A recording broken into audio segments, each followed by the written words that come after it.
എല്ലാവർക്കും നമസ്കാരം. എന്റെ പേര് ശ്രീരേഷ്മ. റാങ്കപ്പിന്റെ പുതിയൊരു വീഡിയോയിലേക്ക് ഏവർക്കും സ്വാഗതം. ജ്ഞാനനിർമ്മിതി വാദത്തിൽ പിയാഷെയുടെ പ്രധാന ആശയങ്ങൾ എന്തൊക്കെയാണെന്ന് നമുക്ക് നോക്കാം.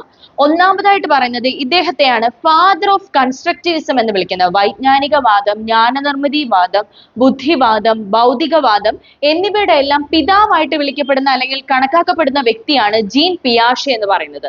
നെക്സ്റ്റ് നോക്കിയേ, കുട്ടി അറിവിന്റെ നിർമ്മാതാവാണ്. ഒരു കുട്ടി എന്ന് പറയുന്നത് അവൻ എന്താണ്, എന്തിന്റെ നിർമ്മാതാക്കളാണ്? അറിവിന്റെ നിർമ്മാതാക്കളാണ് കുട്ടികൾ എന്ന് അഭിപ്രായപ്പെട്ട വ്യക്തിയായിരുന്നു പിയാഷെ. നെക്സ്റ്റ് നോക്കടാ, പഠനം സ്വാഭാവിക പ്രക്രിയയാണ്. എപ്പോ വേണോ പഠനം സംഭവിക്കുക, അതൊരു നാച്ചുറൽ പ്രോസസ് ആണ്. അതായത് ഏത് സമയവും എപ്പോ വേണമെങ്കിലും സംഭവിക്കാൻ സാധ്യമായിട്ടുള്ള ഒരു പ്രവർത്തനമാണ് പഠനം എന്ന് പറയുന്നത്. സോ പഠനം എന്നത് ഒരു സ്വാഭാവിക പ്രക്രിയയാണെന്നാണ് ജീൻ പിയാഷെ പറയുന്നത്. അടുത്ത് നോക്കിയേ, മനുഷ്യൻ തന്റെ അനുഭവങ്ങളിലൂടെയും ആശയങ്ങളിലൂടെയും അറിവ് നിർമ്മിക്കുന്നുവെന്ന ഒരു മനഃശാസ്ത്ര തത്വമാണ് ജ്ഞാനനിർമ്മിതി വാദം എന്ന് പറയുന്നത്. എടാ, എന്താണ് ബേസിക്കലി ജ്ഞാനനിർമ്മിതി വാദം എന്ന് ചോദിച്ചാല്, മനുഷ്യൻ എന്ന് പറയുന്നത് അറിവ് നിർമ്മിക്കുന്നത് തന്റെ അനുഭവങ്ങളിലൂടെയും ആശയങ്ങളിലൂടെയാണ് മനുഷ്യൻ തന്റെ അറിവ് നിർമ്മിക്കുന്നത് എന്ന് സിദ്ധാന്തിക്കുന്ന ഒരാശയമാണ് ജ്ഞാനനിർമ്മിതി വാദം എന്ന് പറയുന്നത്. അത് ശരിയായ ഒരു പ്രസ്താവനയാണ്.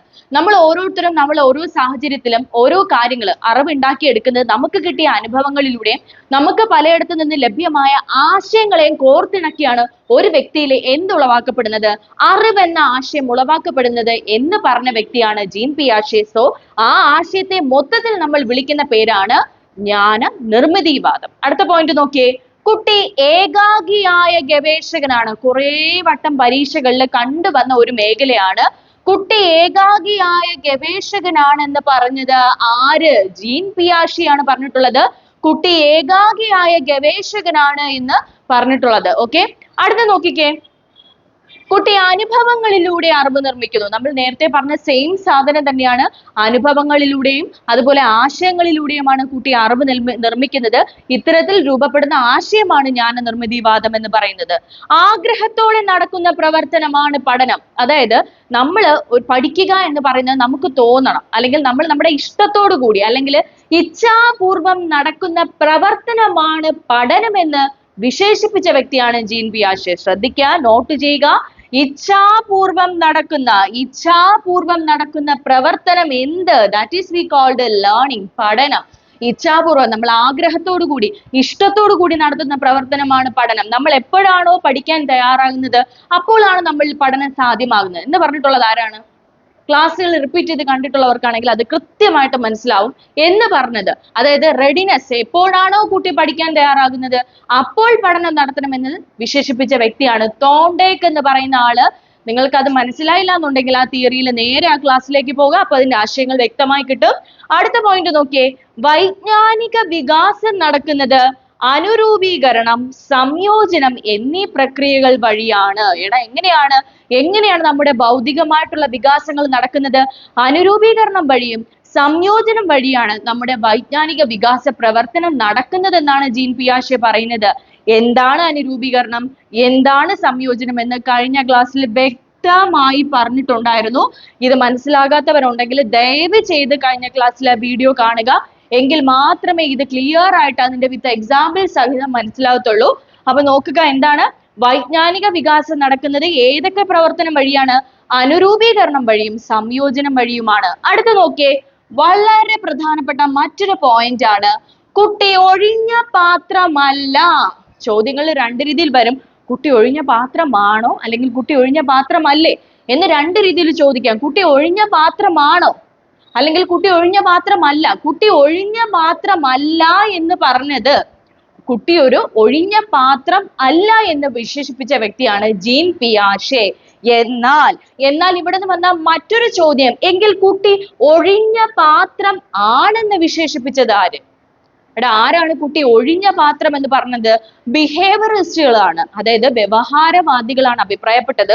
കുട്ടികൾ എന്ന് പറയുന്നത് ഒഴിഞ്ഞ പാത്രം ആണെന്ന് പറഞ്ഞത് ബിഹേവിയറിസ്റ്റുകളാണ്. അതായത് കുട്ടികൾ ഒഴിഞ്ഞ ബക്കറ്റുകളാണെന്നാണ് ബിഹേവിയറിസ്റ്റുകൾ പറയുന്നത്. അതായത് അധ്യാപകർ അല്ലെങ്കിൽ അധ്യാപികമാര് ക്ലാസ് മുറിയിലേക്ക് വരുമ്പോൾ അവരുടെ കയ്യിൽ ബക്കറ്റുകളുമായാണ് അവർ ക്ലാസ് മുറിയിലേക്ക് വരുന്നതെന്നും ഈ ബക്കറ്റ് നിറയെ വെള്ളമുണ്ടെന്നും ഈ ബക്കറ്റിലെ വെള്ളം അധ്യാപകർ ക്ലാസ്സിൽ വന്ന ശേഷം തന്റെ മുന്നിലിരിക്കുന്ന കുട്ടികൾക്ക് നേരെ വീശി ഒഴിക്കുന്നു. അപ്പോൾ ഫ്രണ്ടിലിരിക്കുന്ന കുട്ടികൾ, ബാക്കിലിരിക്കുന്നത്, നടുവിലിരിക്കുന്നത് എന്നിങ്ങനെയുള്ള പല കുട്ടികളിലും പല രീതിയിൽ ആ വെള്ളത്തിന്റെ തോത് എന്ത് ചെയ്യുന്നു, സ്പ്രെഡ് ചെയ്തെത്തുന്നു. അപ്പൊ ആ ഒരു ആശയം ഇൻട്രൊഡ്യൂസ് ചെയ്തത് ബിഹേവിയറിസ്റ്റുകളാണ്. കുട്ടി ഒഴിഞ്ഞ പാത്രമല്ലെന്ന് പറഞ്ഞത് ജീൻ പിയാഷെ ആണെങ്കിൽ കുട്ടി ഒഴിഞ്ഞ പാത്രമാണ് എന്ന് വിശേഷിപ്പിച്ചത് ബിഹേവിയറിസ്റ്റുകളാണ്. കുട്ടികൾ ഒഴിഞ്ഞ ബക്കറ്റുകളായിട്ടാണ് കുട്ടികളെ ബിഹേവിയറിസ്റ്റുകൾ വിശേഷിപ്പിച്ചത്. അപ്പൊ മനസ്സിലായോ? നമ്മുടെ ജീൻ പിയാഷെയുടെ പ്രധാന ആശയങ്ങൾ ഇതൊക്കെയാണ്. ഈ ആശയങ്ങൾ ഒന്ന് നല്ല രീതിയിൽ ഒന്ന് റിവൈസ് ചെയ്ത് നോട്ട് ചെയ്ത് പോവുക. എഴുതി നോട്ട് ചെയ്ത് പോണം. നല്ല രീതിയിൽ നോക്കുക. കാരണം ഇതിൽ ഓരോന്നും പ്രധാനമാണ്. ഇത് ചോദിച്ചിട്ടുള്ളതാണ്. കുട്ടി ഏകാഗിയായ ഗവേഷകൻ ചോദിച്ചിട്ടുണ്ട്. കുട്ടി ഒഴിഞ്ഞ പാത്രമാണോ അല്ലയോ എന്നൊരു ചോദ്യം വന്നിട്ടുണ്ട്. സോ വളരെ പ്രധാനമാണ്. നല്ല രീതിയിൽ ഫോക്കസ് ചെയ്ത് നോക്കി തന്നെ ചെയ്യണം. പിയാഷെയുടെ പ്രധാന ആശയങ്ങൾ എന്ന് പറയുന്നത് ഇത്രയും കാര്യങ്ങളാണ്. ഓക്കെ, പിയാഷെയുടെ ആശയങ്ങൾ നമ്മൾ നേരത്തെ പഠിച്ചതുപോലെ തന്നെ പിയാഷെയുടെ ബുക്കുകളും വളരെ വേണ്ടപ്പെട്ടതാണ്. നമ്മൾ കഴിഞ്ഞ ക്ലാസ്സിൽ പിയാഷെയുടെ 3 ബുക്കുകൾ നോക്കിയിരുന്നു. അതെങ്ങനെയാണ്? അദ്ദേഹത്തിന്റെ 3 മക്കളുടെയും വളർച്ചയുടെയും അതുപോലെ തന്നെ ഭൗതികമായിട്ടുള്ള വികാസത്തിന്റെ തോതുകൾ നോക്കിക്കൊണ്ട് അതിന്റെ അടിസ്ഥാനത്തിൽ 3 ബുക്ക് എഴുതിയിട്ടുണ്ടെന്ന് പറഞ്ഞു. അത് കൂടാതെയുള്ള ഇദ്ദേഹത്തിന്റെ മറ്റ് പ്രധാന ബുക്കുകളാണ് ഇവിടെ തന്നിരിക്കുന്നത്. ഒന്നാമത്തെ ബുക്ക് എന്ന് പറഞ്ഞാൽ ജനറ്റിക് എപ്പിസ്റ്റമോളജി ആണ്. അദ്ദേഹത്തിന്റെ ഏറ്റവും പ്രധാന ഒരു ആശയമാണ് ജനറ്റിക് എപ്പിസ്റ്റമോളജി എന്ന് പറയുന്നത്. അല്ലെങ്കിൽ അതിനെ വിളിക്കുന്ന മറ്റൊരു പേര് ഡെവലപ്മെന്റൽ തിയറി അല്ലെങ്കിൽ ഡെവലപ്മെന്റൽ എപ്പിസ്റ്റമോളജി എന്നാണ് അതിനെ വിളിക്കുന്ന മറ്റൊരു പേര്. ഇത് മെയിൻലി ഡീൽ ചെയ്യുന്നത് എന്താണെന്ന് ചോദിച്ചാല് നമ്മുടെ അറിവിന്റെ ഉത്ഭവം, ഒറിജിൻ ഓഫ് നോളജ് ആണ് ജനറ്റിക് എപ്പിസ്റ്റമോളജിയിൽ പ്രധാനമായിട്ടും പറയുന്നത്. അതുകൂടാതെ തന്നെ ജനറ്റിക് എപ്പിസ്റ്റമോളജി നമ്മുടെ ട്രഡീഷണൽ ആയിട്ടുള്ള എപ്പിസ്റ്റമോളജിയെ കംപ്ലീറ്റ്ലി എന്ത് ചെയ്യുന്നു, ഒപ്പോസ് ചെയ്യുന്നു. അതിനോടൊപ്പം തന്നെ ഇത് എന്തിനെയെല്ലാം യുണൈറ്റ് ചെയ്യുന്നുണ്ടെന്നാണ് പറയുന്നത്, കൺസ്ട്രക്റ്റിവിസത്തിനെയും സ്ട്രക്ചറലിസത്തിനെയും ഇത് യുണൈറ്റ് ചെയ്ത് കൊണ്ടുപോവുകയും അതിനോടൊപ്പം തന്നെ ട്രഡീഷണൽ എപ്പിസ്റ്റമോളജിയെ ഇത് കംപ്ലീറ്റ്ലി എതിർക്കുകയും ചെയ്യുന്ന ഒരു ആശയമാണ് ഇദ്ദേഹത്തിന്റെ ജനറ്റിക് എപ്പിസ്റ്റമോളജി എന്ന് പറയുന്നത്. ഇദ്ദേഹത്തിന്റെ ഒരു ബുക്ക് കൂടിയാണ് ജനറ്റിക് എപ്പിസ്റ്റമോളജി. ഇതിനെ വിളിക്കുന്ന മറ്റൊരു പേര് ഡെവലപ്മെന്റൽ തിയറി എന്നാണ് ഇതിനെ അറിയപ്പെടുന്നത്. ഇദ്ദേഹത്തിന്റെ രണ്ടാമത്തെ ബുക്ക് നോക്കുക, structuralism. 3 the psychology of the child 1966 എഴുതിയിരിക്കുന്നത്. The Psychology of the Intelligence 1947, then The Child Conception of the World and Equilibration of Cognitive Structures, The Language and the Thought of the Child, then The Moral Judgment of the Child. ഇത്രയാണ് ഇദ്ദേഹത്തിന്റെ famous ആയിട്ടുള്ള ബുക്കുകൾ എന്ന് പറയുന്നത്. Genetic epistemology എന്ന് പറയുന്ന ആശയം നിങ്ങൾ നോട്ട് ചെയ്ത് തന്നെ പോവുക. വളരെ വളരെ പ്രധാനമാണ്. ജനറ്റിക് എപ്പിസ്റ്റമോളജിയെ വിളിക്കുന്ന മറ്റൊരു പേര് അറിയുക, ഡെവലപ്മെന്റൽ തിയറി എന്നാണ് പറയുന്നത്. ഇത് മെയിൻലി ഡിസ്കസ് ചെയ്യുന്നത് ഒറിജിൻ ഓഫ് നോളജ് ആണ്.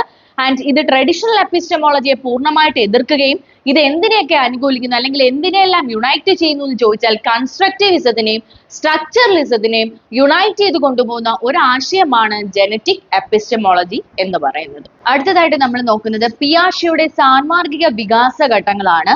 പിയാഷെയുടെ സാൻമാർഗിക വികാസ ഘട്ടങ്ങളെ നമ്മൾ പ്രധാനമായിട്ട് 4 ആയിട്ട് തരംതിരിക്കുന്നുണ്ട്. ആ 4 തരങ്ങൾ അല്ലെങ്കിൽ ആ 4 തരംതിരിവുകൾ എന്ന് പറയുന്നത് ഏതൊക്കെയാണെന്ന് നമുക്ക് നോക്കാം. ഇവിടെ ശ്രദ്ധിക്കാം. നമുക്ക് പിയാഷെയുടെ സാൻമാർഗിക വികാസ ഘട്ടങ്ങൾ 4 എണ്ണം ഉണ്ടെന്ന് ഓൾറെഡി പറഞ്ഞു കഴിഞ്ഞു. ആ 4 സാൻമാർഗിക വികാസ ഘട്ടങ്ങളാണ് ഇവിടെ നൽകിയിരിക്കുന്നത്. ഒന്നാമത്തെ സ്റ്റേജിന്റെ പേരാണ് അനോമി. അനോമി എന്ന് പറയുന്നത് എത്ര വയസ്സ് തൊട്ട് എത്ര വയസ്സ് വരെയാണ്? ഒരു കുട്ടി ജനിക്കുന്നത് മുതൽ 5 വയസ്സ് വരെയുള്ള കാലമാണ് അനോമി എന്ന് പറയുന്നത്. സെക്കൻഡ് സ്റ്റേജ് നോക്കിയേ, ഹെറ്ററോണമി അതോറിറ്റി എന്നാണ് വിളിക്കുന്നത്. എന്താണ് ഹെറ്ററോണമി അതോറിറ്റി? 5 വയസ്സ് മുതൽ 8 വയസ്സ് വരെയാണ് ഹെറ്ററോണമി അതോറിറ്റി വരുന്നത്. മൂന്നാമത്തെ സ്റ്റേജ് നോക്കിയേ, ഹെറ്ററോണമി റെസിപ്രോസിറ്റി. മൂന്നാമത്തെ സ്റ്റേജ് ഹെറ്ററോണമി റെസിപ്രോസിറ്റി എന്നാണ് പറയുന്നത്. 8 വയസ്സ് മുതൽ 13 വയസ്സ് വരെയുള്ള സമയമാണ് ഹെറ്ററോണമി റെസിപ്രോസിറ്റി എന്ന് പറയുന്നത്. ഇവിടെ 4ാമത്തെ സ്റ്റേജിന്റെ പേരാണ് ആട്ടോണമി അഡോളസൻസ് എന്നാണ് പറയുന്നത്. Autonomy adolescence and this stage starts from 13 to 18 years. 13 വയസ്സ് മുതൽ 18 വയസ്സ് വരെയുള്ള കാലഘട്ടമാണ് ആട്ടോണമി അഡോളസൻസ് എന്ന് പറയുന്നത്. അപ്പോൾ 4 സ്റ്റേജസ് ആണ് പിയാഷെയുടെ സാൻമാർഗിക വികാസ ഘട്ടങ്ങളിലുള്ളത്. Anomie, second heteronomy authority, third heteronomy reciprocity and fourth autonomy adolescence എന്നതാണ് 4 സ്റ്റേജസ് എന്ന് പറയുന്നത്. ഇവിടെ നമുക്ക് ഒന്നാമത്തെ സ്റ്റേജ് നോക്കാം. അതിന്റെ പേര് അനോമി എന്നാണ്. അനോമിയുടെ ഒന്നാമത്തെ സവിശേഷത എന്ന് പറയുന്നത് നിയമവ്യവസ്ഥ. ഇല്ലാത്ത ഘട്ടം, നിയമവ്യവസ്ഥ ഇല്ലാത്ത ഘട്ടത്തെ വിളിക്കുന്ന പേരാണ് അനോമി എന്ന് പറയുന്നത്. അതായത് ഈ ഒരു 5 വയസ്സ് വരെയുള്ള പിള്ളേർക്കിടയിൽ വലിയ കർശനമായിട്ടുള്ള നിയമങ്ങളും മറ്റുമൊക്കെ നമുക്ക് അടിച്ചേൽപ്പിക്കാൻ പറ്റുമോ? ഒരിക്കലുമില്ല. 5 വയസ്സായ കുട്ടികൾ 5 വയസ്സ് വരെ അവരുടെ ആ ഒരു കാലഘട്ടം ഫ്രീ ആയിട്ടുള്ള ഒരു പീരീഡ് ആണ്. അപ്പൊ ആ ടൈമിൽ നമ്മൾ നമ്മുടെ ആധിപത്യങ്ങളും മൂല്യങ്ങളും ചെന്ന് കൊച്ചു പിള്ളേരിൽ അടിച്ചേൽപ്പിക്കാൻ ശ്രമിക്കുമോ? ഒരിക്കലുമില്ല. അപ്പോൾ അവർ കുറച്ചുകൂടെ സ്വതന്ത്രമായി സഞ്ചരിക്കുന്ന ഒരു സമയമാണ്. അതുകൊണ്ടാണ് നിയമവ്യവസ്ഥകളോ ലംഘനങ്ങളോ അതുപോലെ തന്നെ ആധിപത്യങ്ങളോ ഒന്നും തന്നെ ഇല്ലാത്തൊരു സമയമായതുകൊണ്ടാണ് ഇതിനെ നിയമവ്യവസ്ഥ ഇല്ലാത്ത ഘട്ടം എന്ന് വിശേഷിപ്പിക്കുന്നത്. രണ്ടാമത്തെ പോയിന്റ് നോക്കുക. വ്യവഹാരത്തെ നിയന്ത്രിക്കുന്നത് എന്തൊക്കെയാണ്? വേദനയും ആനന്ദവുമാണ്. വ്യവഹാരത്തെ നിയന്ത്രിക്കുന്നത്. ഓക്കെ, അപ്പൊ നമ്മുടെ സ്വഭാവം വ്യവഹാരത്തെ നിയന്ത്രിക്കുന്ന സാധനങ്ങൾ എന്ന് പറയുന്നത് ഏതൊക്കെയാണ്? വേദനയും ആനന്ദവുമാണ് വ്യവഹാരത്തെ നിയന്ത്രിക്കുന്നത്. അതായത് ഈ പ്രായത്തിലുള്ള കുട്ടികളെ ശ്രദ്ധിച്ചു നോക്കിയാൽ അവർക്ക് വേദന ഉണ്ടാകുന്ന കാര്യങ്ങൾ ചെയ്യുന്നത് വളരെ പ്രയാസമാണ്. അത് അവർ ചെയ്യത്തുമില്ല. അത്തരത്തിലുള്ള മാറ്ററുകൾ വന്നാൽ അവർ അതിനെ കഴിവതും അവോയ്ഡ് ചെയ്തു വിടും. മനസ്സിലാവുന്നുണ്ടോടാ? അത് കൂടാതെ തന്നെ ഒപ്പം അവര് പ്രോത്സാഹിപ്പിക്കുന്ന മറ്റൊരു പ്രവർത്തനമുണ്ട്. അതിനെ വിളിക്കുന്ന പേരാണ് ആനന്ദം കിട്ടുന്ന പ്രവർത്തനങ്ങളിൽ കൂടുതൽ ഇടപെടാനും അതിൽ നിന്ന് കിട്ടുന്ന സന്തോഷങ്ങൾ അവർ ആഘോഷിക്കുകയുമാണ് ഈ സമയത്ത് ചെയ്യുന്നത്. വേദന ഉളവാക്കുന്ന പ്രവൃത്തികളെ കഴിവതും മാറ്റിവെക്കുകയും ആനന്ദം ഉണ്ടാക്കുന്ന പ്രവർത്തനങ്ങളിൽ കൂടുതൽ ഇടപെടാനുമായിട്ട് കുട്ടി ആഗ്രഹിക്കുന്ന സമയമാണ് ഏതെടാ? അനോമി എന്ന് പറയുന്ന ഫേസ്. ആനന്ദം എന്ന് പറഞ്ഞാൽ ഈ പറയുന്ന ജനിച്ച 5 വയസ്സ് വരെയുള്ള സമയത്തുള്ള കുട്ടികളിൽ കാണപ്പെടുന്ന ആനന്ദങ്ങൾ എന്ന് പറഞ്ഞാൽ പ്രധാനമായിട്ടും അവരുടെ അച്ഛൻ അമ്മ ഇവരിൽ കേന്ദ്രീകരിച്ചാണ് അത് വരുന്നത്. കൂടുതലും അത് ഫോക്കസ് ചെയ്യുന്നത് അച്ഛനേക്കാളും അമ്മയിലാണ് ആ ഒരു പ്രശ്നങ്ങൾ നമുക്ക് കണ്ടുവരുന്നത്. എന്താണ്? മറ്റുള്ളവരെ അടിക്കുക, പിടിക്കുക, തല്ലുക, ഇതൊക്കെ ചെയ്യുന്നത് വഴി കുട്ടിക്ക് ഒരു ആനന്ദം കിട്ടുക. പ്രധാനമായിട്ട് അമ്മയെ ഉപദ്രവിക്കുക, അമ്മയുടെ മുടി പിടിച്ച് വലിക്കുക, അമ്മയെ നുള്ളുക, മാന്തുക, പിച്ചുക, ഇങ്ങനെയുള്ള ഓരോന്നൊക്കെ ചെയ്യുമ്പോൾ അവരിരുന്ന് എന്താണ് വേദന കൊണ്ട് പുളയുന്നത് കാണുമ്പോൾ കുട്ടിക്ക് ഒരു സന്തോഷം. അവരിരുന്ന് ദേഷ്യപ്പെടുന്നതും അതും ഇതും പറയുന്നതും കാണുമ്പോൾ അവൻ അതിനെ ഒരു ആനന്ദകരമായിട്ട് അല്ലെങ്കിൽ ആ ഒരു ഫീലിലാണ് ആ കുഞ്ഞ് അതിനെ എടുക്കുന്നത്. മനസ്സിലാവുന്നുണ്ടോ? അപ്പൊ അത്തരത്തിലുള്ള പ്രവർത്തനങ്ങൾ നടക്കുന്ന ഫേസ് ആണ് അനോമി എന്ന് പറയുന്നത്. ദെൻ അതുകൂടാതെ തന്നെ ഇവിടെ മോറൽ വാല്യൂസ് ഒന്നും തന്നെ ഇല്ല. സന്മാർഗിക മൂല്യങ്ങൾക്ക് യാതൊരുവിധ പ്രാധാന്യവും ഇല്ല. There is no moral values. Moral ആയിട്ടുള്ള മൂല്യങ്ങൾ ഒന്നും തന്നെ ഇവിടെ ഇല്ല കേട്ടോ. അപ്പം സന്മാർഗികമായിട്ടുള്ള മൂല്യങ്ങൾക്കൊന്നും യാതൊരുവിധ പ്രാധാന്യവും ഇല്ല. കാരണം മോറൽ ബേസ്ഡ് ആയിട്ടല്ല ഇവിടെ കുട്ടി ഓരോ കാര്യങ്ങൾ ചെയ്യുന്നത്. അതുകൊണ്ടാണ് ഈ സ്റ്റേജിനെ നമ്മൾ അനോമി ഫേസ് എന്ന് പറയുന്നത്. ശ്രദ്ധിക്കേണ്ട കേസുകൾ നോക്കുക. ഒന്നാമത്തെ ഫീച്ചർ നിയമവ്യവസ്ഥ ഈ സ്റ്റേജിലില്ല. വ്യവഹാരത്തെ നിയന്ത്രിക്കുന്ന വേദനയും ആനന്ദവുമാണ്. മോറൽ ആയിട്ടുള്ള വാല്യൂസുകൾ ഒന്നും തന്നെ ഇവിടെ കീപ്പ് ചെയ്യുന്നില്ല. അങ്ങനെയുള്ള സ്റ്റേജ് ആണ് അനോമി ഫേസ് എന്ന് പറഞ്ഞത്. സ്റ്റാർട്ട് ചെയ്യുന്നത് 0 to 5 years. അപ്പോൾ ഇതെല്ലാം നിങ്ങൾക്ക് മനസ്സിലായി എന്ന് തന്നെ വിശ്വസിക്കുന്നു. കഴിവതും അന്നുള്ള അപ്ഡേറ്റീവ് ക്ലാസ്സുകൾ നിങ്ങൾ നോട്ടീസ് ചെയ്ത് പോവുകയും അതുപോലെ തന്നെ ക്ലാസ്സുകൾ ക്ലിയർ ചെയ്ത് പോകാനായിട്ട് മാക്സിമം ശ്രമിക്കുക. എങ്കിൽ മാത്രമേ ഇനി വരുന്ന ക്ലാസ്സുകൾ നിങ്ങൾക്ക് എന്ത് ചെയ്യാൻ പറ്റത്തുള്ളൂ? കഴിവതും ഫോളോ ചെയ്ത് പോകാനായിട്ട് സാധിക്കുകയുള്ളൂ. എനിവേ, നിങ്ങൾക്ക് ക്ലാസ്സുകൾ ഉപകാരപ്പെടുകയാണെന്നുണ്ടെങ്കിൽ മറ്റുള്ളവരിലേക്ക് കഴിവതും എത്തിക്കുക, ഷെയർ ചെയ്യുക, സബ്സ്ക്രൈബ് ചെയ്യുക. കൂടാതെ തന്നെ തൊട്ടടുത്ത് കാണുന്ന ബെൽ ബട്ടൺ എനേബിൾ ചെയ്യുക. എങ്കിൽ മാത്രമേ തുടർന്ന് കിട്ടുന്ന ക്ലാസ്സുകളുടെ നോട്ടിഫിക്കേഷൻ നിങ്ങൾക്ക് ലഭിക്കുകയുള്ളൂ. Anyway, thank you.